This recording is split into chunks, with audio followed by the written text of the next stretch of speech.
This is a homeowner video, an informative video to help any homeowner who's falling behind on payments, considering ways to avoid foreclosure. Certainly one of those this year is through a short sale. We're going to go over some of the important considerations when thinking about a short sale. Let's start with the approval rate. And this varies in your local area, certainly. But overall, the approval rate, according to New Wire Investor in May of 2010, only falls between 8 to 12% for all short sales. So if you're going the traditional route with a short sale, you can expect a very low success rate. However, are there some things that you can do to perhaps improve the likelihood of success? And the one thing that you have to consider with a short sale is, well, you're not going to, if you're selling your property through a short sale, you're not going to get any financial proceeds from the sale. So what is your top priority? It's an important question. Is your top priority to search for the highest offer, or is the top priority to avoid foreclosure? And they're not always the same thing. Let me explain. With short sale approvals, there's a couple of things that you can do to improve your likelihood of success. And one of those things is how you price that short sale.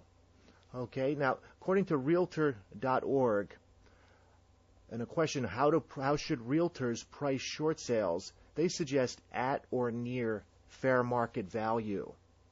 And I'm going to explain why that's probably an error. And here it is with three examples of, let's say there's three different types of sales. However, the properties are identical. Okay, we have a short sale, we have a typical retail sale where someone's just trying to sell their home, and then you have a bank-owned property. Three identical properties. Those three properties can be on the same block, in the same condition. Would they all have the identical value? And that's an important question. And here's why. When realtors are talking to prospective buyers, and if you ask a realtor, if you're going to buy a home, I am considering this short sale, they're going to tell you to avoid short sales. And the reason for it is there's such a low success rate on closing them. And if you're a family looking for a home, not only is there a low percentage that you're going to close that short sale, it's also going to take a lot of time to do it. So just being a short sale will drive away buyers. So let's go back to these three examples. Exact same properties, same area, same condition. With a short sale, here are some of the issues that affect the value. Number one, it requires lender approval to sell it. You can't just sell the property and transfer title. The lender must review a bunch of documents and consider, is it better for the lender to accept the short sale over a foreclosure and taking the property back? So there's a long process involved in that, long delays, and it makes it easily the most difficult transaction to close. That does have an impact on value, especially if you have an identical property that's a retail sale. You have no restrictions on selling it. You don't need lender approval. Easy negotiations. If you make an offer on a retail sale, in a day or two, you're going to get a reply with a counter offer. As opposed to a short sale, you put that short sale package together, it may take 6, 8, 12 plus weeks to get a reply.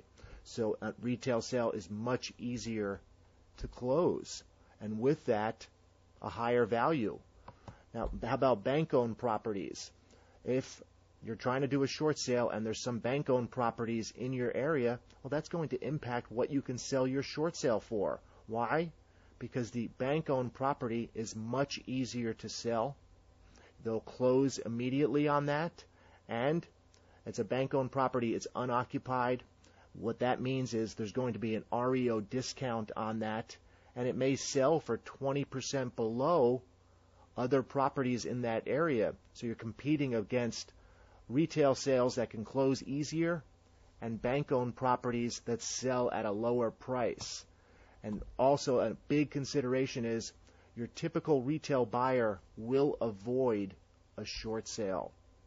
And so that does have a big impact on the value and what you can sell it for. So that's an important consideration. Another thing, when a typical retail buyer puts in an offer on a short sale, oftentimes they back out. And they back out for two reasons. Number one, they don't even understand really how long it takes. They get frustrated and they move on.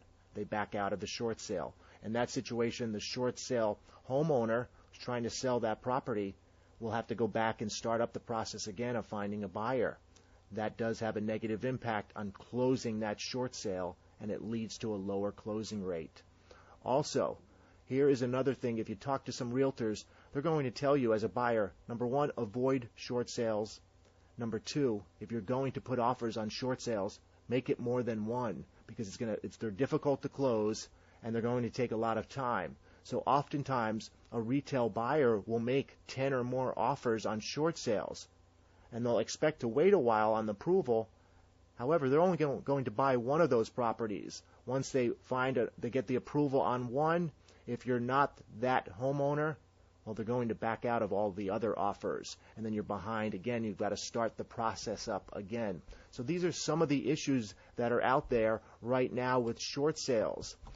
We've got a free report that we'd like you to take a look at, about a 25-page guide on short sales and some of the things that you can do to improve your short sale closing rate.